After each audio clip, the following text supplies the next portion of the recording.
Hello everyone, আসসালামু আলাইকুম। আশা করি আপনারা সবাই ভালো আছেন। তো আজকে তেমন কিছু বলবো না। তো ঢাকা বিশ্ববিদ্যালয় থেকে বাসায় যাওয়ার উদ্দেশ্যে তো ভাবলাম যে একটু ভিডিও করি। তো এই জন্য ভিডিওটা করা। আর বিশেষ করে এই যে রিস্কাওয়ালা মামা না, একদম এদের সঙ্গে কথা বলাটাও একটা বেয়াদবি। যাই হোক, তারা একটু এরকমটাই। তাদের সাথে সাথে আপনারা কখনোই মজা করতে যাবেন না, তর্ক বিতর্ক করতে যাবেন না। শুধু শুধু সময় নষ্ট হবে। কারণ ঢাকা শহরে তো জ্যামের রাস্তা। আর কি বলবো, ঢাকা শহরে রাস্তার পরিমাণটা কম হলেও কিন্তু গাড়ি ঘোড়া মানুষের পরিমাণটা কিন্তু অনেকটাই বেশি।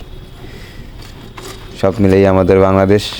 তো নিজেরাই যদি নিজের ভুলগুলো বুঝতে পারি, বা যদি ভুল করেও থাকি, বা অন্যরাও যদি ভুল করে কখনো, আসলে নিজের ভুল নিজেকেইগুলো বুঝতে হবে।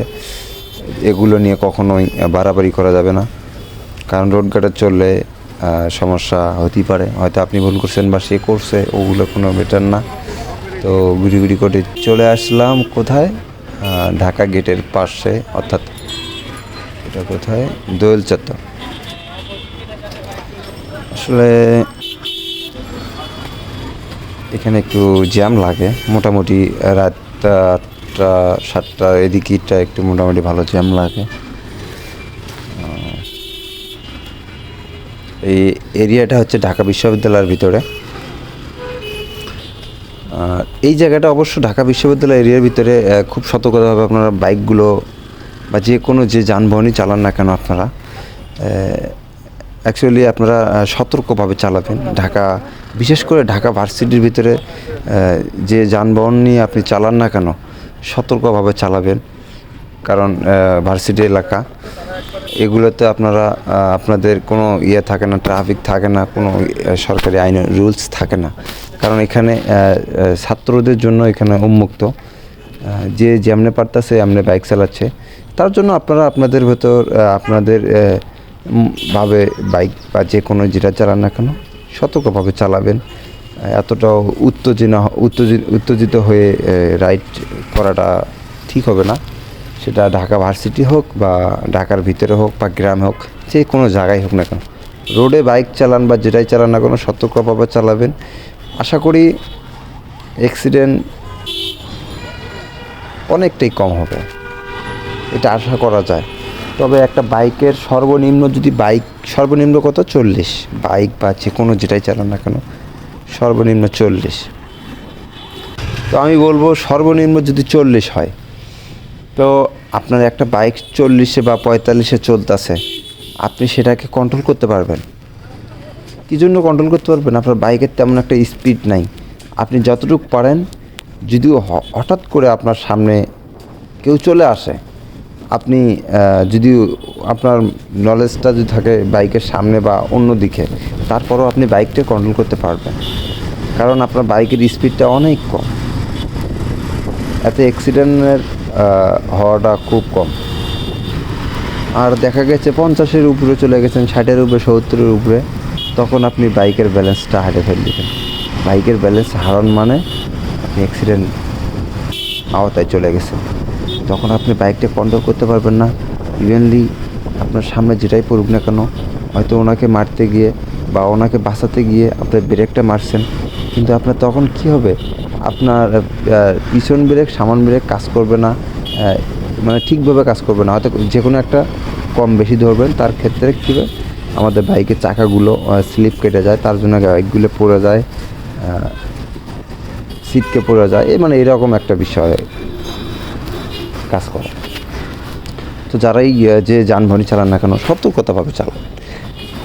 আমি মনে করি আপনার লাইফ কেটে যাবে, কিন্তু আপনি কখনো অ্যাক্সিডেন্ট করবেন না। হ্যাঁ, তবে এটা ঠিক, অ্যাক্সিডেন্ট করবেন না বা অ্যাক্সিডেন্ট আমি কখনো করিনি, এইরকম কথা আজ পর্যন্ত কেউ বলতে পারবে না, পারিও নি। কারণ রাস্তায় চলাফেরা করতে গেলে অ্যাক্সিডেন্ট হালকা পাতলা কম বেশি হয়, এটা আমরা মানি। কারণ আমি নিজেও অনেকবার অ্যাক্সিডেন্ট করছি। মানে এতটা মানে হাত যে কী বলে ওটা, ওই যে আপনার ওই যে গ্রামে বলে যে পাকা ড্রাইভার, আর ভাই পাকা ড্রাইভার ওটাও বড় কথা না, বিষয়টা বুঝতে হবে। তো যাই হোক, অনেক বকবক করলাম, হানিফ ফ্লাইওভারে চলে আসলাম। হানিফ ফ্লাইওভারে চিটাগাং রোডের দিকে যখন যাই আর তখন ভালো লাগে, রাস্তাটা একটু ফাঁকা পাই। কিন্তু যখন চিটাগাং রোডের থেকে যখন গুলিস্তানের দিকে হানিফ ফ্লাইওভার দিয়ে আসতে ধরি, তখন বোঝা যায় যে হানিফ ফ্লাইওভারে আসছি নাকি কোথায় আছি। মানে এমন একটা অবস্থা, জ্যামে অবস্থা খুব খারাপ লাগে। তো যাই হোক, অনেক বকবক করলাম, ভুল ত্রুটি হলে ক্ষমা দৃষ্টিতে দেখবেন। আর একটা বিষয় বলতে চাচ্ছি যে একজন নতুন ব্লগার হিসেবে যতটুকু পারি চেষ্টা করি সুন্দর সুন্দর ভিডিও বানানো, সুন্দর সুন্দর আপনাদেরকে ভিডিও উপহার দেওয়ার জন্য। আপনারা একটা ভিডিওটা ভালো লাগলে একটা লাইক, একটা কমেন্ট করবেন, এতেই খুব ভালো লাগে যে একটা ভাই আমার ভিডিওতে একটা লাইক করছে, একটা কমেন্ট করছে, তো তাকেও আমি ধন্যবাদ দেই, থ্যাংক ইউ দেই। মানে এরকম একটা খুব মানে উৎসাহ, এটা একটা উৎসাহ, আর কিছু না। তো আমি এটাই মনে করি যে আমি ভিডিও বানালাম দর্শকদের জন্য। দর্শকরা কি বললো না বললো, আসলে যদি কেউ যদি কমেন্ট না করে, কোনো লাইক না দেয়, আসলে খুব খারাপ লাগে, এটাও ঠিক আছে। আর ভিডিও যদি ভালো না হয়, তাহলে আপনারা সেইভাবে কমেন্টস করবেন যে ভাইয়া আরও সুন্দর করে ভিডিও বানান। আসলে আমার গোপ্রো কেনার সামর্থ্য নেই, আমার কাছে একটা সামান্য একটা ফোন আছে, ফোন দিয়ে করার চেষ্টা করতেছি। আর হেলমেটে ফোন দিয়ে ভিডিও করাটা একটু খুব কষ্টকর হয়ে যায়, অনেকটাই ফোনটা অনেকটাই ভারী, আর আমার হেলমেটটা একটু বড়, সব মিলে একটু সমস্যার ভিতরে আছি, তারপরও অনেকটাই চেষ্টা করি। তো যাই হোক, অনেক বকবক করলাম, বাসার দিকে যাচ্ছিলাম। আমার বাসা জোরাইন থেকে একটু ভেতরে 24 ফুট। তো আপনারা ভালো থাকবেন, সুস্থ থাকবেন।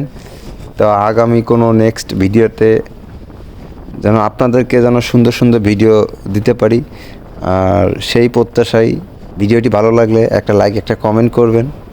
যদি ভালো লাগে থাকে, না লাগলে করবেন না, সমস্যা নাই। সো আপনারা ভালো থাকবেন।